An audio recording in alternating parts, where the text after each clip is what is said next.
தமிழ்நாடு அரசோட வேலைவாய்ப்பு செய்திகளை பற்றி பார்க்குறதுக்கு நம்ம madurai.nic.in என்ற வெப்சைட்டில் வந்து என்ட்ரு பண்ணணும். அந்த வெப்சைட்டோட லிங்க் வந்து நான் டிஸ்கிரிப்ஷனில் கொடுத்துருக்கேன் ஃப்ரெண்ட்ஸ். madurai.nic.in என்ற வெப்சைட்டில் என்ட்ரு பண்ணிக்கோங்க.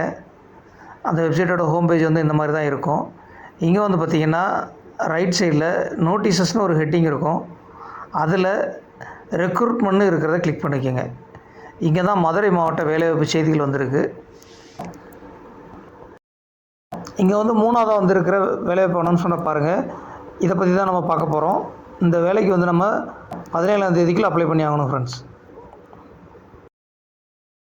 மதுரை மாவட்ட இணை இயக்குனர் நலப்பணிகள் மதுரை உசிலம்பட்டி அலுவலகத்தில் காலியாக உள்ள பணிக்கு வேலைவாய்ப்பு அனௌன்ஸ்மெண்ட் வந்திருக்கு. அதை பற்றி தான் பார்க்க போகிறோம். இங்கே வந்து பார்த்திங்கன்னா ரேடியோகிராஃபர் பணிக்கு வந்து 4 காலி பணியிடம் இருக்குது. அதேமாதிரி ஹாஸ்பிட்டல் ஒர்க்கருக்கு வந்து 6 காலி பணியிடம் இருக்குது.